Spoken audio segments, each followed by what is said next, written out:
I think there's a notion that success for a tech founder is like work for a few years, all out, and then exit, sort of sell your company for, I don't know, hundreds of millions of dollars. That's success. When it seems in reality, when you look at who the people like you, like really smart, creative humans, who they actually are and what happiness entails, it actually entails working your whole life a little bit.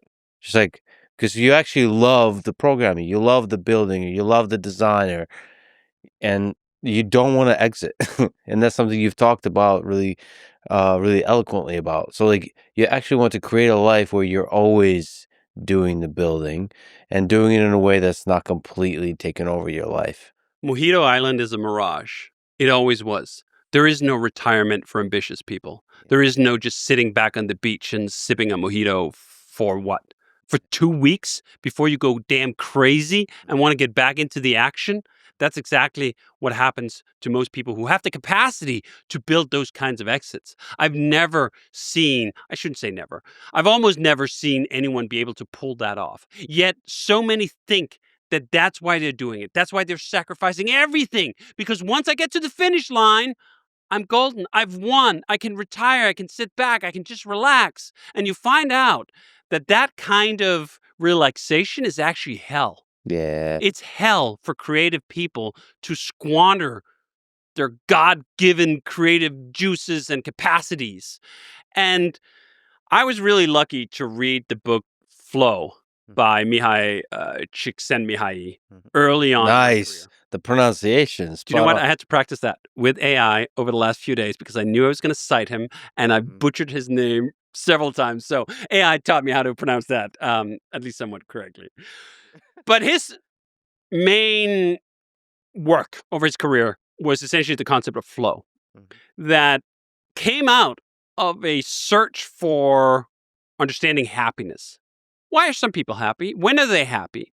And what he learned was quite illuminating. He learned that people aren't happy when they sit on Mojito Island. They're not happy when they're free of all obligations and responsibilities. No, they're happy in these moments where they're reaching and stretching their capacities just beyond what they can currently do.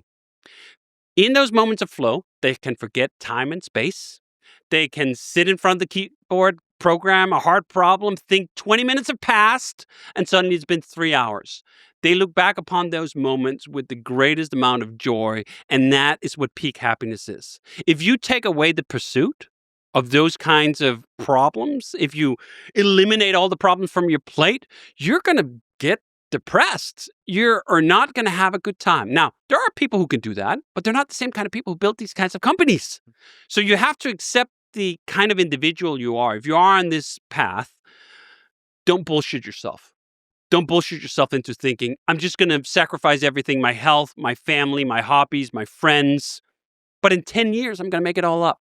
Because in 10 years, I can do it. It never works out like that. It doesn't work out on both ends of it. It does not work out if you're successful and you sell your company because you'll get bored out of your mind after 2 weeks on retirement. It doesn't work out if the company is a failure and you regret the last 10 years spent for nothing. It doesn't work out if it all works and you stay in the business because it never gets any easier. So you're going to fail on all metrics if you just go, there's only work and nothing else. And I didn't want that. I wanted the happiness of flow. I understood that insight was true, but I wanted to do it in a way where I could sustain the journey for 40 or 50 years. And there's other interesting caveat that I've heard you say is that if you do exit, you sell your company and you want to stay in, you want to do another company, that's going to usually not be as fulfilling. Yes. Because really your first baby, like... You can't do it again. Or most people can't do it again. Because their second idea is not going to be as good as the first one. It is so rare to capture lightning in the bottle like we have, for example, with Basecamp. I know this from experience because I've been trying to build a lot of other businesses since, and some of them have been moderate successes, even good successes. None of them have been Basecamp. It's really difficult to do that twice. But founders are arrogant pricks, including myself, and we like to think that, do you know what? We succeeded in large part because we're just awesome. We're just so much better than everyone else. And in some ways, that's true some of the time, but you can also be really good at something that matters for a hot moment. That door is open, the door closes. Now you're still good at the thing, but it doesn't matter. No one cares. There's that part of it. And then there's the part of it that going back to experience things for the first time only happens the first time. You can't do it again. I don't know if I have it in me to go through the bullshit of the early days again. And I say bullshit in the sense of the most endearing sense. It's all great to do it. I know too much. This is one of the reasons why whenever I'm asked the questions, if you could tell your younger self something that would really, what would you say to your younger self? I would fucking not say a thing. I would not rob my younger self of all the life experiences that I've been blessed with due to the ignorance of how the world works. Building up the wisdom about how the world works is a joy. And you got to build it one brick at a time. If you just handed all the results, it's like, oh, should we watch a movie? Here's how it ends. I don't want to watch the movie now. You spoiled it. I don't want you to spoil my business experience. I don't want to spoil any of my ignorance. The greatest blessing half the time when you're starting something new is A, you don't know how hard it's going to be. B, you don't know what you don't know. Like the adventure is the payoff.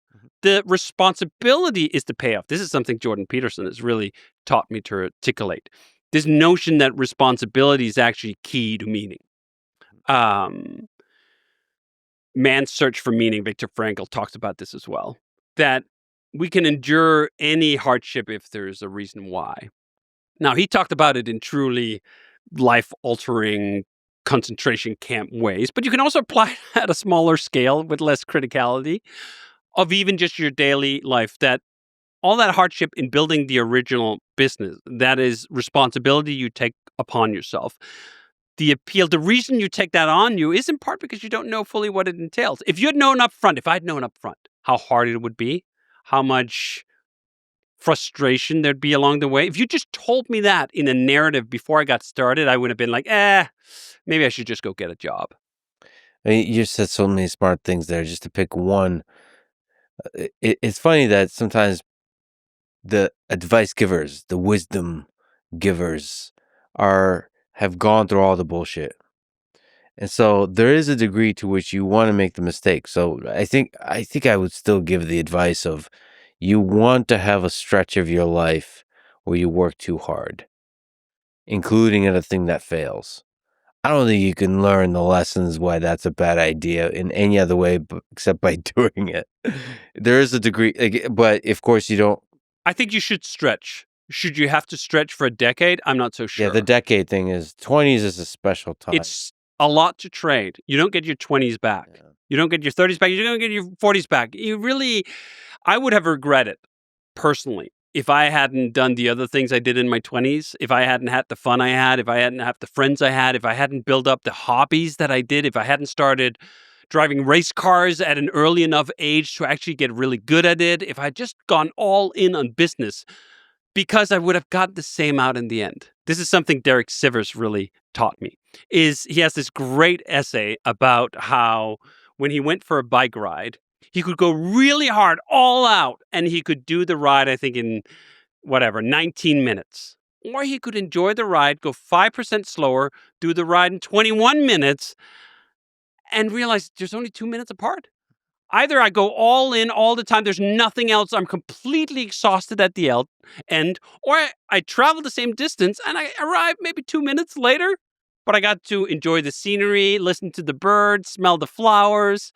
That journey is also valuable. Now, I say that while accepting and celebrating that if you want to be the best at one thing in the world, no, you have to sacrifice everything. You have to be obsessed with just that thing. There is no instant of someone who's the best in the world at something who's not completely obsessed with it. I didn't need to be best at anything. This was a blessing, a rare blessing of humility I had early on. Is like, you know what? I am not that smart. I'm not that good. I'm not that talented. I can do interesting things by combining different aspects and elements that I know, but I'm not going to be the best at anything. And that released me from this singular obsession with just going, I'm going to be the best programmer in the world. And I know I'm not. I fucking failed at it twice before I even got how conditionals work. I'm not smart enough to be the best at anything. I'm not dedicated enough to do that. That's a bit of a blessing. And I think as a society, we have to straddle both celebrating peak excellence, which we do all the time, and celebrating the peak intensity of mission it takes to become that. And then also going like, you know what?